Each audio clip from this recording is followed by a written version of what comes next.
নমস্কার, আমি মিলন স্যার, পাল একাডেমি সেন্টারে তোমাদের সকলকে জানাই স্বাগত।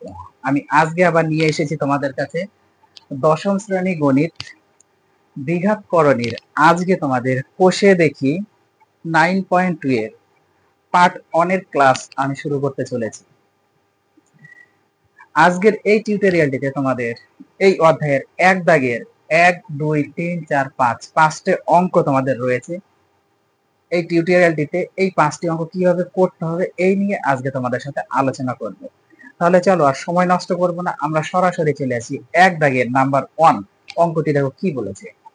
বলেছে যে 3 এর পাওয়ার 1/2 অর্থাৎ 3 এর পাওয়ার হাফ এবং √3 এর গুণফল নির্ণয় করতে বলেছে।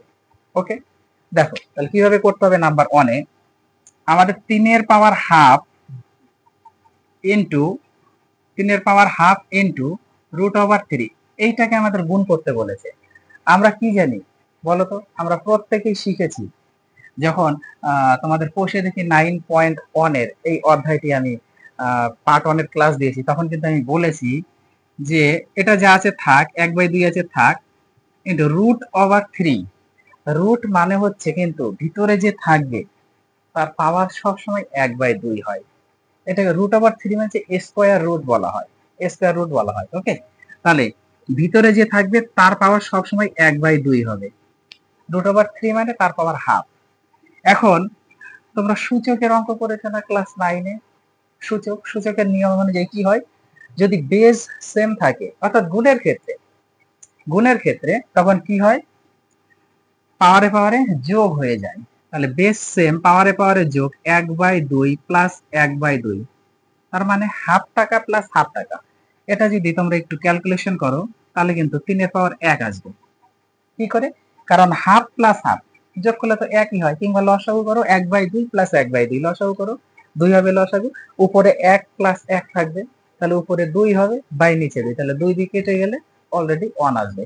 এবার 3 এর পাওয়ার 1 মানে হচ্ছে 3, তাহলে এই দুটোর গুণফল অ্যাকচুয়ালি কিন্তু আমরা পেয়ে গেলাম 3। বোঝা গেল 1 নাম্বার। এইবার আসি আমরা 2 নাম্বার। দেখো 2 নাম্বার কি বলেছে, 2√2 কে কত দিয়ে গুণ করলে 4 পাওয়া যাবে। 2√2 কে কত দিয়ে গুণ করলে 4 পাওয়া যাবে। আমরা জানি না যে কত দ্বারা গুণ করতে হবে। তোমরা একটু ধরে নেবা, মনে করি 2√2 কে x দ্বারা গুণ করতে হবে, এই কথাটা একটু লিখে নিবা। ওকে, মনে করি বা ধরি 2√2 কে x দ্বারা গুণ করতে হবে। অতএব অ্যাকর্ডিং টু কোশ্চেনস অনুযায়ী আমরা কি লিখতে পারি যে 2√2 ইনটু x, এটা গুণ করলে আমরা পাবো 4। ওকে, এটাই তো প্রশ্ন অনুযায়ী 2√2 ইনটু x ইকুয়াল টু 4 বলে দিয়েছে, 4 পাওয়া যাবে। এখন তাহলে x ইকুয়াল টু আমাদের দাঁড়াচ্ছে উপরে 4, এটা নিচে 2√2 আসছে। এবার 2 দিয়ে 4 কাটো, 2 দুগুণা 4, 2 দুগুণা 4, তাহলে x সমান সমান উপরে 2/√2, 2/√2।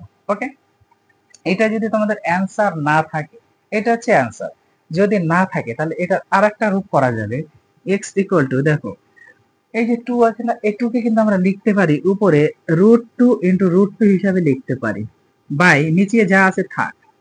কেন √2 আর √2 লিখতে পারি? কারণ √2 আর √2 যখন আমরা, এই জিনিসটা একটু খেয়াল করো, আমি এখানে একটু বোঝাই। √2 ইনটু √2 এই টোটালটাকে কিন্তু আমরা রুটের মধ্যে এইভাবে লিখতে পারি। এবার রুট থেকে যখন বেরিয়ে যাবে তখন কিন্তু একটাই থাকবে। অতএব 2 কে আমরা √2 ইনটু √2 হিসাবে রাখতে পারি। এটা অ্যাকচুয়ালি অ্যান্সার। যদি তোমাদের অ্যান্সার না মেলে তাহলে এই পথটা তোমাদের একটু করতে হবে কষ্ট করে। এই যে উপরে √2 নিচে √2 এবার কেটে যাবে, তাহলে x এর ভ্যালু ইকুয়াল টু √2। এটাই হচ্ছে আমাদের অ্যান্সার। বোঝা গেল? এইবার আসি আমরা পরের অঙ্কটা। দেখো কি বলেছে। বলেছে যে 3√5 এবং 5√3 এর গুণফল নির্ণয় করতে বলেছে। ওকে, করো, একদম সিম্পল। 3√5 এবং 5√3 এটা গুণ করতে হবে। দেখো 3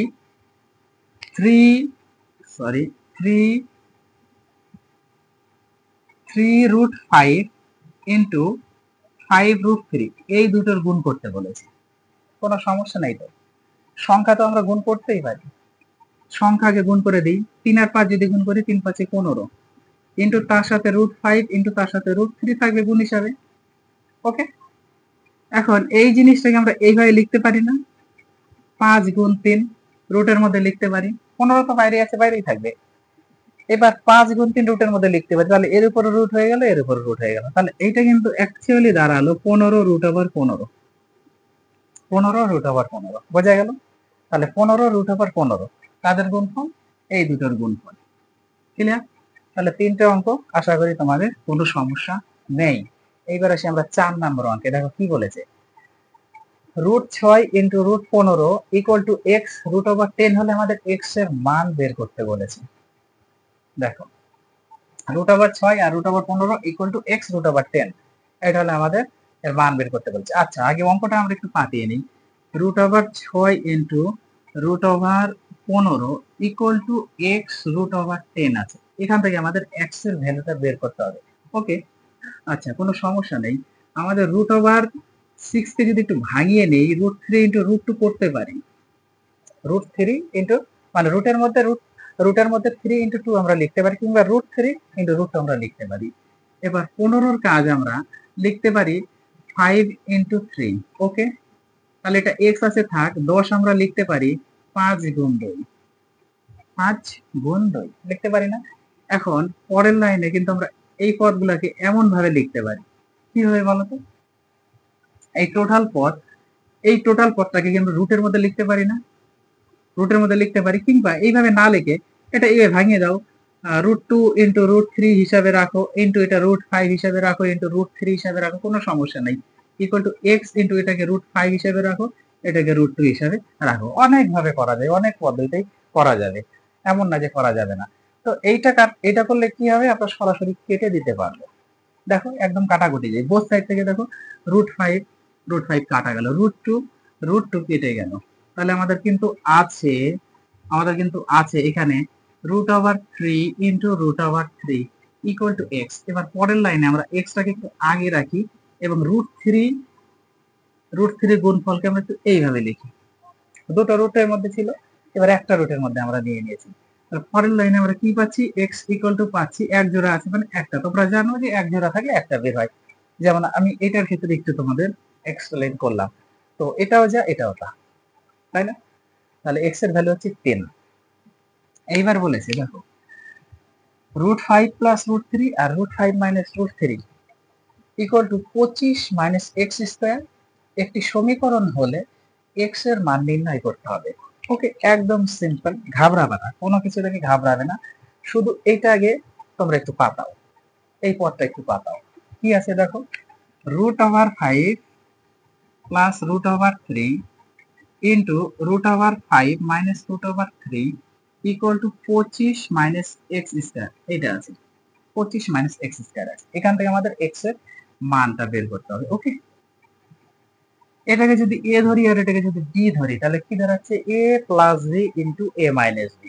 গুণ করলেও হবে, যদি তোমরা ফর্মুলাতে না ফেলতে পারো তবে গুণ করো, √5 দিয়ে একবার এটাকে গুণ করো, আবার √3 দিয়ে এই ব্র্যাকেটের টোটালটাকে গুণ করো। কিন্তু আমরা তো ঝামেলার মধ্যে যাব কেন, কারণ ক্লাস 10-এ পড়ো, এই গুণ করার আবার ঝামেলা করতে হবে না, সরাসরি ফর্মুলাতে ফেলে দাও। এ প্লাস বি ইন্টু এ মাইনাস বি, তার মানে এ স্কোয়ার মাইনাস বি স্কোয়ারের ফর্মুলা, এ বলতে 5 তার স্কোয়ার মাইনাস বি বলতে √10, সরি এটা হচ্ছে √5 তার স্কোয়ার মাইনাস √3 তার square equal to 25 minus x square আছে থাক।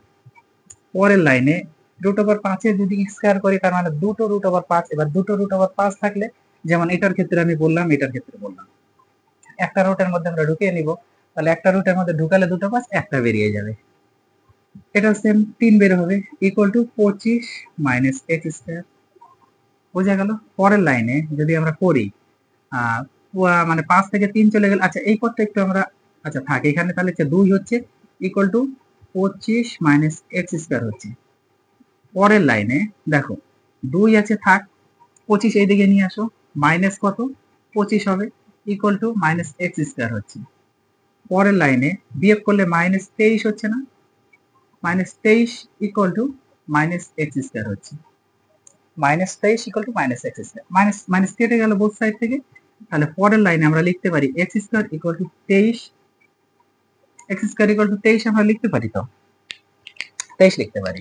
এখন এইখানে পরের লাইনে আমি একটু এইদিকে আসি, হ্যাঁ আমি একটু এইদিকে আসি, যে এক্স ইকুয়াল টু কত হচ্ছে, তাহলে √23, এক্স ইকুয়াল টু তাহলে √23, কারণ স্কোয়ার যখন উঠে যায় তখন ওইদিকে রুট হয়ে যায়। এইটা হচ্ছে এক্স এর ভ্যালু। ওকে, আশা করি তোমাদের এই ক্লাস নিয়ে কোনো সমস্যা নেই।